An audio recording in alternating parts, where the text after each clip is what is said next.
Manchester City 3, Chelsea 1, capitulation, ladies and gentlemen, in every sense of the words. 1-0 up at the Etihad. We have a dream that's been sold to us, and there we go. We go off to play one of our worst games this season. Guys, this was such a hard watch, and I cannot even describe to you how angry that game made me feel. For those of you who are regular viewers and have been around for a long time, you guys will know that I am quite a patient person. I don't get angry easily, and I am quite composed, and I don't let Chelsea games really get to me, but guys, this game got to me. It really got to me, and we're going to talk about the game. And I just cannot believe how abysmal we looked and what even was the game plan today. I mean, collectively, with Enzo Maresca and the players, they all get blamed today. And obviously we're going to throw in the boards, we're going to throw in recruitment, owners and everything, guys. Kind of like deeper rooted problems are back up, surfacing again, once again, and we're going to have the serious conversations. Because it's not just another defeat, guys. It's another defeat that has now officially, dropped us out of the top 4. And we are 6th, level with 7th. And not only that, but we're level with Bournemouth, who are 7th and are absolute killers in Premier League games recently. And we, on the other hand, have basically shown that we cannot, for the life of us, see through a win, even when we're 1-0 up. That just even seems to make things more difficult. So where is the mentality? Where is that hunger? Where is that killer instinct to take a game by the scruff of its neck and see it through to the end? So we're going to talk about it. I'm going to try and be as chronological as I can, guys. But for those of you who are new to the channel, welcome. I'm not usually like this, but today I was absolutely screaming at my television and I was angry. I am angry. And breathe. Okay, so where do we begin? We see the lineup and we think, okay, pretty much as expected. I personally am and have been since that Nottingham Forest game in 2023 been against Robert Sanchez, and it's just something that I have felt since his arrival that he is not a fitting goalkeeper to play at this Chelsea level. But Enzo Maresca has decided to back him for one reason or another, that he doesn't really think that there's anyone that's better than him, or he doesn't really think that there is a standout goalkeeper on our books that can just come in and take his place. And he has vocally backed him and said that every player is allowed to make mistakes, every player makes mistakes, so that doesn't warrant him to be dropped. So apart from that, seeing the lineup, you're thinking it's as expected, no surprises here. We've gone pretty strong, and this should be enough to Seattle win. You look at Manchester City's lineups, they've made reinforcements this window, have been very proactive because they've recognised that they need to really make attacking reinforcements, defensive reinforcements in order to actually get something out of their season, and that is very much now looking like the case. You can't discount Manchester City anytime, but now in this season, when you can see that they're beatable, and we were the team that said, why couldn't we play them in November or December when we were going through that kind of upward trajectory and Manchester City were losing games left, right and centre? Why did we not get to play them then? But instead at the start of the season, and instead in January, when, they're coming off the back of a defeat against PSG, their Champions League hopes are slipping away by the day, and we look at them and think, this is now, it's literally now or never. Haven't beaten them since the City Chelsea Champions League final, and this is absolutely the day to do it. And, you're sitting there thinking, okay, our record's not great, but we have been showing great glimpses under Enzo Maresca, maybe not so recently because, we went through a 5-game winless streak, which was pretty painful to watch. One against Wolves, and we thought maybe now we've turned a bit of a corner, we can come to the Etihad, not necessarily be confident to get a result, but at least give them a game, at least show just how much we've learned about ourselves, what we've done as a team. And considering how poor and low we were last season, we literally scored 5 goals against this team, and we were treated to some of the most entertaining performances as well, might I add. So to come here at the Etihad today and just look beyond clueless in every sense of the word, Yeah, it's quite shocking, guys. It's quite shocking. You know, we start off, we capitalise on a mistake, the press is there, we look hungry, you know, we look like we want to be in control of the game. We're passing it amongst ourselves, you know, we dominated in possession for a very kind of small kind of start of that first half, but we were definitely there. And then when Manchester City kind of seized control, seized possession, and they were invading our half like there was no tomorrow. That right-hand side was just weak, guys. Reece James and Noni Madueke just couldn't really mark Gvardiol for the life of them, and Noni Madueke just couldn't really track back or make it worthwhile. And defensively, it looked like we literally had a player removed from that right-hand side every time we were defending. Reece James as well, he was either ran through at times today, very few times he kind of, you know, won his one-on-one, but overall that right-hand side in the first half was concerning me.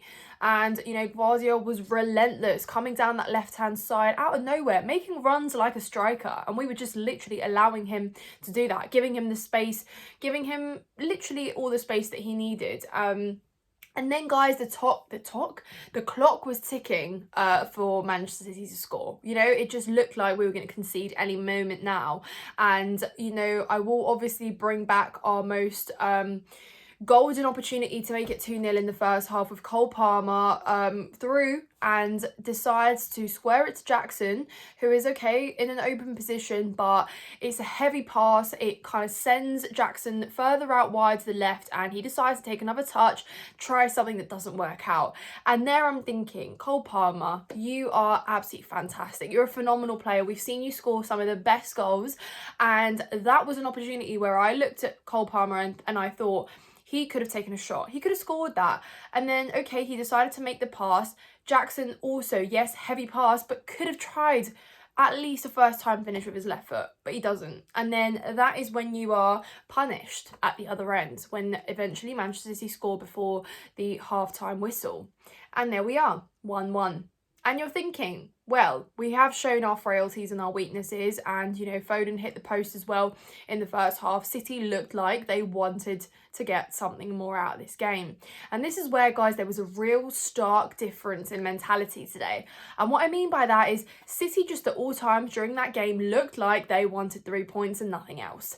They looked like they wanted to win. You know, they're obviously Marmoush, the new player that they've got, and Kasanov, even though he made that defensive error in the first half, you know, they were playing with like a real kind of ability to prove themselves. And again, all the players around them seem to be rejuvenated, is that the word, by the actual hunger to do and make something out of it, and really be aggressive with every pass, with every shot, with everything. And Chelsea just played into their hands of what they were trying to do. We were consistently playing this high line, which I just really was not sure about. What were we doing off the ball? What were we doing on the ball? I couldn't tell you guys today, because we literally only looked like we had a shape for the first 10 minutes of the game, maybe not even that. And then I couldn't actually tell you what was happening. I actually couldn't tell you. And then I'm looking at Maresca on the sideline and I'm thinking, yes, okay, Noni Madueke has scored the goal, but surely you're seeing that there is an evident weakness there where he's not tracking back and he's not making the effort, and he just looks, I'm sorry, quite lazy on the ball.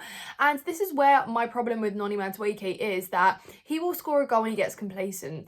And you cannot be thinking, Chelsea, that 1-0 up at the Etihad, minute 3, is enough for you to go and sit back, have a stroll, and just, yeah, have a little bit of fun. Chill out, you know, sit down in the park, have a chat.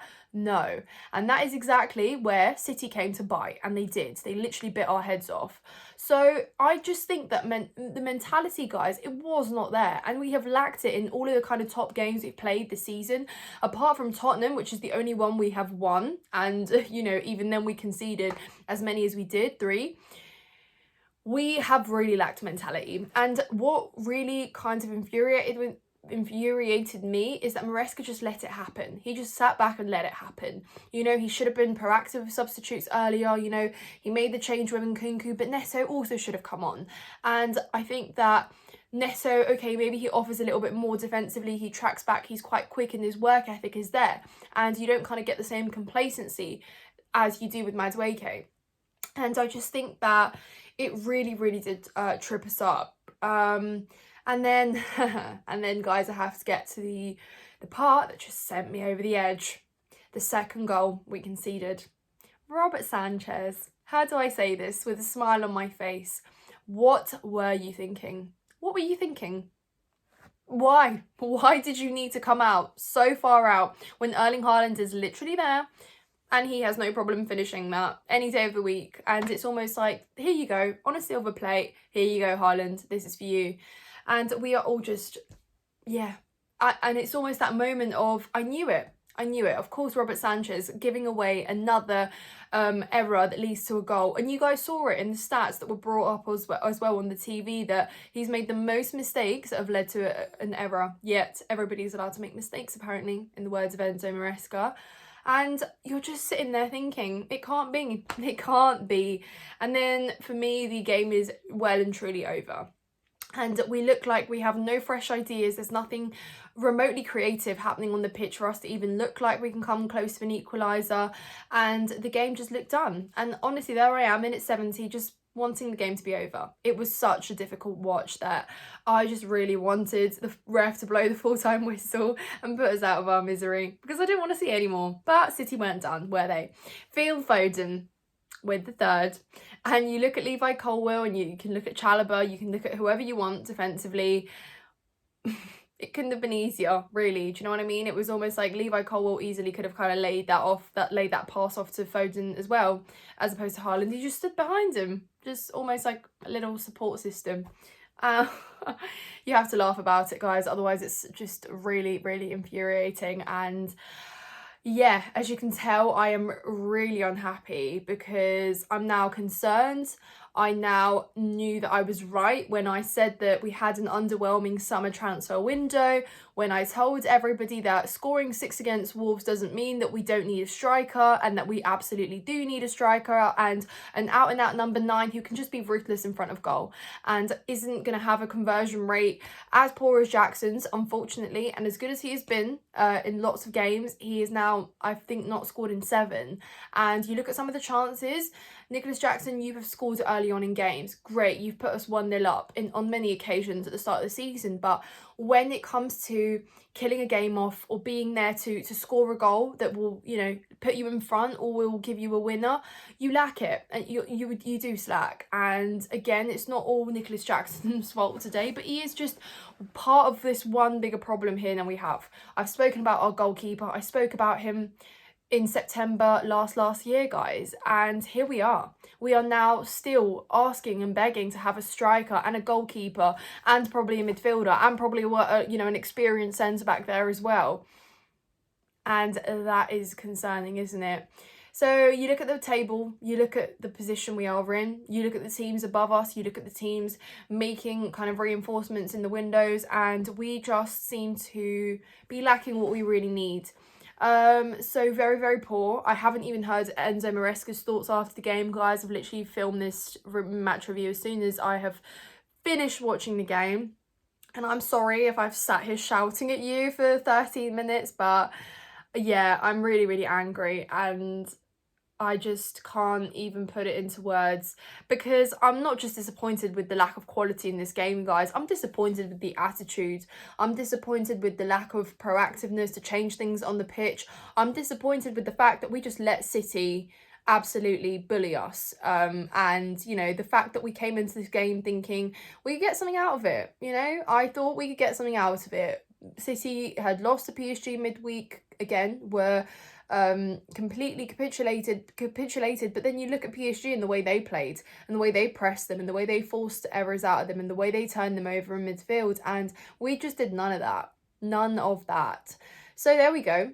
We played the champions last season as well, and we put in better performances, and they were arguably a much better team. But there they are, they're back. Trust us to make every team look good and make every team rise from their weaknesses and their bad patches. But yeah, guys, where to from here? Sorry, there's really nothing positive to say after today, even me. I feel like a negative Nancy today, but I think that you know, there's every reason to be. And it's just concerning. It really is concerning, because we just looked lazy at times and we looked like there was nothing to take from that game. So if you how can I even say if you've enjoyed this, guys, just hit the like button. That's all I can say to you. Yeah, subscribe if you're new and you just come across this video. If you're a Man City fan, congratulations, you thoroughly deserve that win today, and I don't even mean that sarcastically. I mean it well and truly, because Chelsea deserve nothing after that performance. But yeah, on to West Ham next, I believe. Is that who we've got? West Ham. We really do need to do something, otherwise we're in trouble.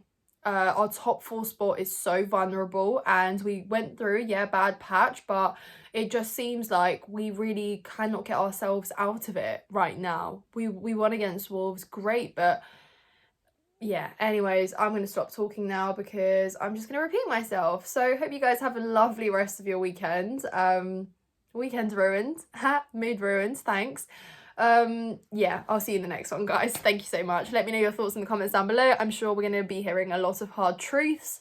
And there are a lot of hard truths to be told, for sure. Take care, guys. Thank you so much for watching.